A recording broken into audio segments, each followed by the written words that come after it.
नमस्कार, रोहिणीज किचनमध्ये आपलं खूप खूप स्वागत आहे. आज आपण करणार आहे कारल्याची भाजी. इथे पाव किलो कारले घेतलेले आहेत, पावशर असे 2 कारले आलेले आहेत आपल्याकडे. तर आता आपण हे कसे चिरायचे ते पाहू. आता हे बरोबर 2 मधून भाग केलेले आहेत आणि 1 चमचा घ्यायचा आहे. तर या चमच्याच्या सहाय्याने आपण ह्याला असे कट करायचे आहे. हा जो आतला जो भाग आहे तो बरोबर चमच्याच्या या साह्याने असा आपण बाहेर काढला आहे. आता आपण पाहू शकता की आत असं पोकळ झालेलं आहे. तर सर्व जे आहे आपण कारली आहेत, जी सर्व 2 कारली आहेत ती आपण अशा पद्धतीनेच बाहेर काढणार आहे त्यातलं बी. तर इझी होतं. प्रत्येक जर का बी आपण असं चिरलं तर प्रत्येक वेळेला हे काढत बसण्यापेक्षा बेटर असतं की आपण चमच्याच्या साह्याने आपण असं पूर्ण लगेच क्लीन करू शकतो. आपलं हे ताजं कारलं आहे त्यामुळे पटापट अशा त्याच्या चकत्या छान पातळ होत आहेत. शिळं जर का कारलं असेल तर ते मऊ पडतं. आता याचं बी काढून देखील अगदी करकरीत असं कारलं आहे, कडक आहे कारलं, त्यामुळे अगदी छान अशा पातळ चकत्या पडत आहेत. बारीक चिरून झालेलं आहे. आता यामध्ये काय करायचं आहे तर 1 चमचा पूर्ण मी मीठ घेतलेलं आहे. तर हे 1 ते 1.5 चमचा मी मीठ त्याच्यामध्ये घातलेलं आहे आणि या संपूर्ण कारल्यांच्या ज्या स्लाइस आहेत, ज्या पातळ काप आहेत त्याला पूर्ण असं लावून घ्यायचं आहे. कुठेही आत्ता चोळायचं नाही. 15 मिनिटे आपण हे जेव्हा मीठ लावून ठेवतो तेव्हा हे जी कारली आहेत ती मऊ पडतात. जे आता आपण पाहू शकतो की आपले जे कारली आहेत तर ती अशी मऊ पडलेली आहेत आणि त्याला पाणी सुटलेलं आहे. हे बघा, पाणी गळतं आहे अक्षरशः. तर आता याला पाणी घालून ही जी कारली आहे त्याच्यामध्ये आपण पाणी घालायचं आहे आणि ते स्वच्छ धुवून घ्यायचं आहे. अगदी एकदा किंवा 2दा जरी धुतलं तरी देखील चालेल. काढणार तेव्हा अगदी असं नितळून घ्यायचं आहे पाणी. अगदी मी असं छान नितळून पाणी घेतलेलं आहे. पण जो कडूपणा आहे तो खूप कमी होतो, कारण कडू कारलं अगदी कोणीच खाऊ शकत नाही. आणि हे जे पाणी आहे ते आपण फेकून देणार आहे. आता आपण कारली जी आहेत ती अशी छान धुवून घेतलेली आहेत. आता आपण फोडणीसाठी पाहू तर सगळ्यात महत्त्वाचे मी 2 कांदे चिरलेले आहेत मोठे. आणि कांदाच खूप महत्त्वाचा आहे. कांदा भरपूर लागतो कारल्याच्या भाजीत. तर आपण रेसिपी करण्यासाठी सुरुवात करू. गरम झाल्यानंतर आपण त्याच्यामध्ये तेल ॲड करणार आहे. साधारण इथे 1.5 ते 2 चमचे तेल घेतलेलं आहे. त्यानंतर आपण याच्यामध्ये मोहरी सोडायची आहे. अगदी अर्धा चमचा आपण मोहरी घेतलेली आहे. त्याचबरोबर आपण जिरे अर्धा चमचा घेतलेले आहे. जिरे मोहरी छान तडतडल्यानंतर आपण लगेचच 2 कांदे जे मोठे चिरून घेतलेले आहेत ते आपण ऍड केलेले आहेत. कारली घेतलेली आहेत त्याचं जे आपण पाणी काढून घेतलेलं आहे ती कारली आपण याच्यामध्ये ऍड करणार आहे. कांदा पूर्ण भाजून घ्यायचा नाही. कांदा थोडासा कच्चे असतानाच म्हणजे थोडासा तेलात परतल्यानंतर लगेचच आपण इथे कारलं ऍड करायचं आहे. आपल्याला एक 10 ते 15 मिनिटे असे छान कांद्यामध्ये भाजून घ्यायचे आहेत. तरच हे छान टेस्टला होतं, अदरवाईज नाही. म्हणूनच आपण हे कांदे थोडेसे कच्च्यावर असतानाच अगदी कांदा लालसर होईपर्यंत आपण त्याच्यामध्ये कारली भाजून घेणार आहे. तर असं सतत हलवत एक 10 ते 15 मिनिटे आपण ही कारली छान भाजून घ्यायची आहे. आपण मीठ ॲड करणार नाही यामध्ये, कारण कारल्यामध्ये मीठ आपलं हे मुरलेलं असतं. आपण पाहू शकता की आपण पसरून असं ठेवायचं आहे. त्याचबरोबर आपले कारलं आणि कांदा असं दोन्ही एकत्र असं छान भाजलं जात आहे. आपण पाहू शकता की कारलं देखील खूप छान पातळ असल्यामुळे असं छान भाजलं गेलेलं आहे, फ्राय झालेलं आहे.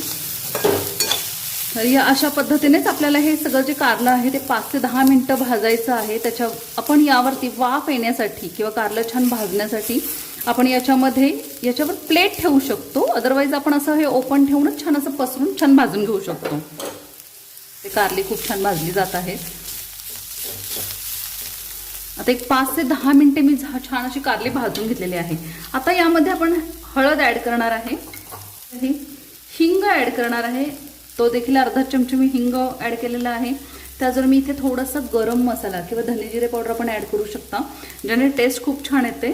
त्याचबरोबर आपण इथे 1 चमचा, मी आमच्याकडे थोडंसं स्पायसी तिखट खाल्लं होतं कारलं, सो मी 1 ते 1.5 चमचा इथे लाल तिखट ॲड केलेलं आहे. लाल तिखट ॲड केल्यानंतर आणि हे सर्व मिश्रण ॲड केल्यानंतर आपण त्याला पुन्हा असं छान परतून घ्यायचं आहे, जेणेकरून हे सर्व कारलं आणि कांदा छान या चटणीमध्ये भाजला जाईल. आता आपण मीठ इथे ॲड केलेलं नाही चटणी मिठामध्ये म्हणण्यासाठी, कारण मीठ ऑलरेडी कारल्याला आपण लावून खूप घेतलं होतं. त्यामुळे कारलं जर का तुम्ही खाऊन बघितलं, आपण कुठेही मीठ न ॲड करता देखील कारलं जे आहे ते खूप म्हणजे मीठ लागतं, त्याला जेवढं लागतं आवश्यक आहे तेवढं मीठ याच्यामध्ये असतं. तर आता आपण इथे जो गूळ घेतलेला आहे, आता आपण पाहू शकता की मी गूळ घेतलेला आहे.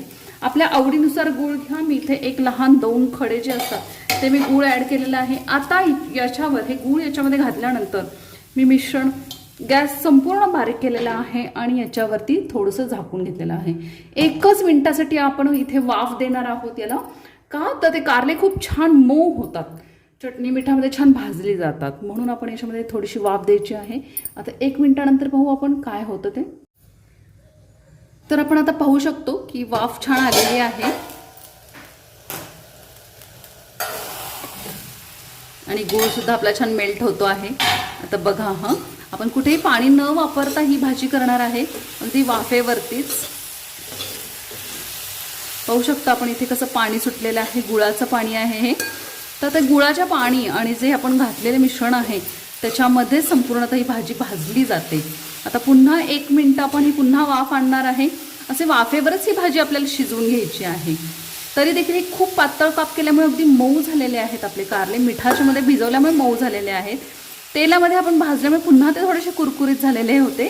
त्याचवेळी आता पुन्हा आपण गुळामध्ये छान असं शिजवत आहोत त्याला. तर अगदी थोडासा गुळ आपण मी इथे वापरलेला आहे, पण अगदी कारल्याची भाजी खूप सुंदर, इतकी टेस्टी लागते की अगदी नुसतं कारलं देखील आपण खाऊ शकतो. तर आता पुन्हा 1 मिनिटासाठी आपण याला वाफ द्यायची आहे.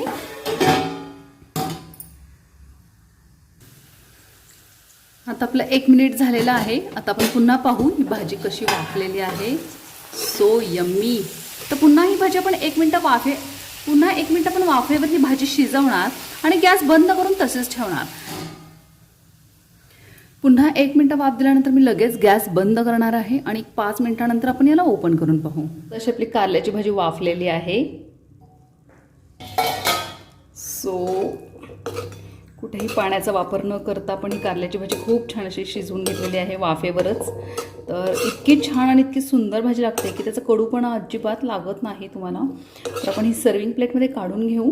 तर अशी ही कारल्याची भाजी एकदा तुम्ही नक्की करून पहा. अशा पद्धतीने ही कारल्याची भाजी एकदा नक्की करून पहा आणि रेसिपी आवडली असल्यास लाईक, शेअर आणि सबस्क्राईब नक्की करा.